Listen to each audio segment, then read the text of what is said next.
Good morning everybody. आज आपको एक नया टॉपिक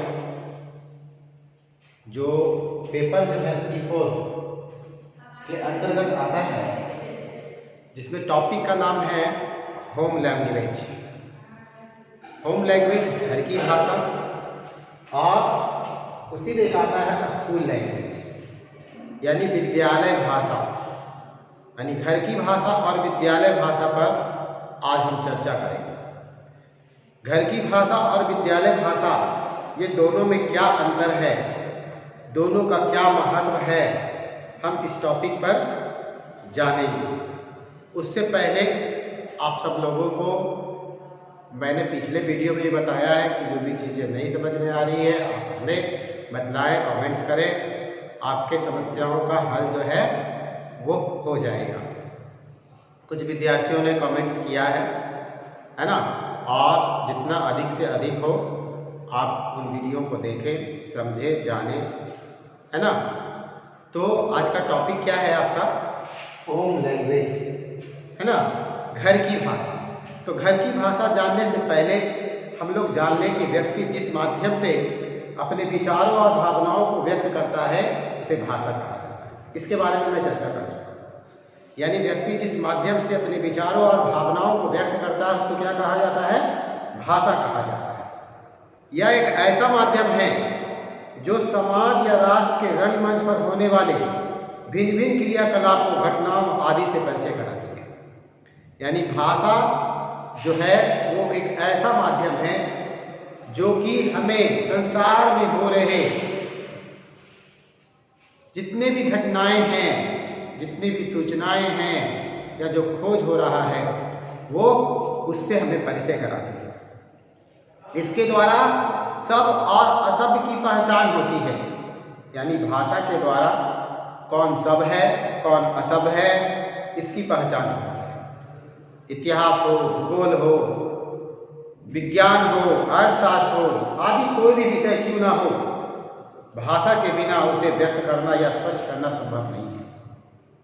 हमारा जितना भी सब्जेक्ट है जो हम पढ़ते हैं वो सारा चीज बिना भाषा के हम स्पष्ट नहीं कर सकते। हमें भाषा की सहारा, हमें भाषा का जो है सहायता लेना ही पड़ता है। इसके अलावा हमारे शिक्षा क्रम में भाषा का बड़ा महत्व है और उसे अभिव्यक्ति का एक प्रमुख साधन के रूप में जाना जाता है। वही दूसरी ओर या अपने देश और संस्कृति से भी परिचय कराती है। हर देश की अपनी अपनी एक भाषा होती है। तो ये भाषा क्या कराती है? हमारे देश की जो संस्कृति है, हमारा जो रीति रिवाज है ना, इससे ये परिचय कराती है। साथ ही साथ इसी के द्वारा हम संचित ज्ञान को क्या करते हैं? हम जान पाते हैं। यह एक ऐसा साधन है जिसके द्वारा हम अपने ज्ञान विज्ञान को संचित रख भी सकते हैं। यानी हम पुराने ज्ञान को भाषा के माध्यम से जानते भी हैं और इसी के माध्यम से हम क्या कर सकते हैं? आज जो खोज हो रहे हैं उसको संचित भी रख सकते हैं। जीवन की यात्रा में यह हमारा सहारा बनती है। कोई ऐसा क्षण नहीं है जिस समय या हमें सहायता नहीं प्रदान करती है।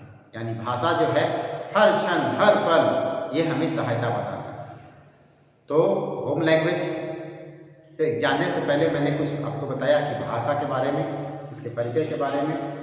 फिर होम लैंग्वेज क्या है, घर की भाषा क्या है? तो भाषा का भावनाओं से गहरा संबंध होता है।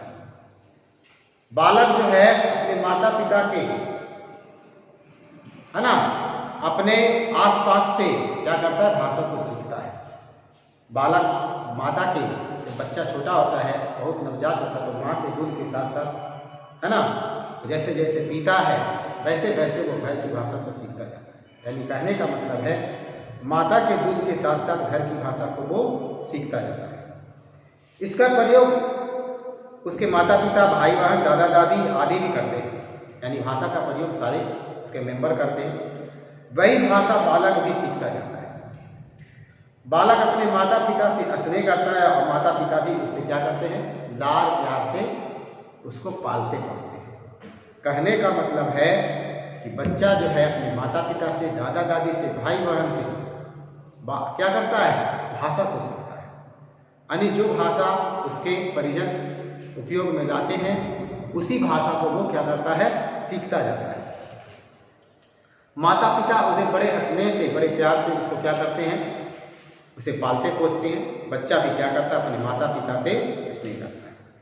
इसी के द्वारा बालक जो है सर्वप्रथम घर की भाषा को सीखता है ना, यानी जो घर में प्रयोग किया जाता है उस भाषा को सीखता है।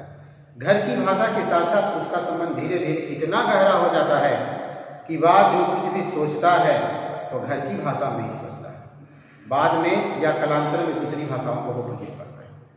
यानी कहने का मतलब है कि जो घर में उसके माता पिता या भाई बहन जिस भाषा का प्रयोग करते हैं उसी भाषा को बालक क्या करता है, सीखता है।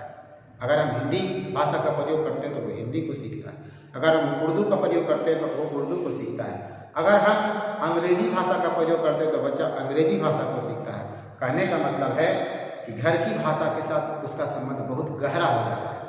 वो सब चीज है ना उसी भाषा में सोचता है, समझता है, यानी उसके बीच में बहुत ही गहरा संबंध स्थापित हो जाता है।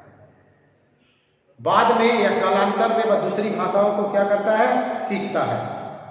वह जितनी सरलता से घर की भाषा का प्रयोग कर लेता है वो किसी और दूसरी भाषा का प्रयोग नहीं कर पाता है।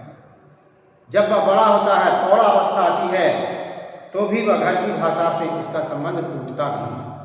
प्रौढ़ अवस्था में भी वो जितनी सरलता से घर की भाषा में क्या कर लेता है, सारे काम कर लेता है, उतना किसी दूसरी भाषा में वो नहीं कर पाता है। व्यक्ति किसी भी क्षण सोते जागते अपने विचारों की अभिव्यक्ति जितनी सहजता से घर की भाषा में कर लेते हैं उतना दूसरी भाषा में नहीं कर पाता है। यानी कहने का मतलब है कि बालक जिस भाषा को सबसे पहले अपने घर के सदस्यों की सहायता से सीखता है उस भाषा को होम लैंग्वेज कहा जाता है ना। यानी जो भाषा बालक अपने माता पिता से, दादा दादी से, भाई बहन से, सगे संबंधियों से सीखता है वो भाषा क्या कहलाती है, होम लैंग्वेज कहलाती है। बाद में जैसे जैसे बच्चा बढ़ता है, जैसे जैसे वो आगे बढ़ता है, क्या करता है, वो दूसरी भाषा को भी सीखता रहता है ना। तो इस प्रकार से हम देखते हैं कि घर की भाषा में बालक जो है ना, घर की भाषा को जो है सबसे पहले वो सीखता है और वो बड़ा हो जाने पर भी है ना वो जो है ना, कहने का मतलब मेरा है कि वो प्रौढ़ अवस्था में भी इस भाषा को भूलता नहीं है।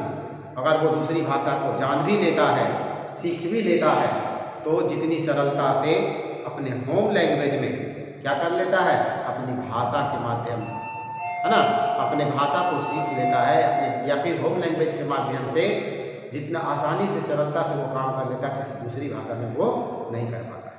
Thank you. कल फिर हम चलेंगे घर की भाषा के महत्व के बारे में।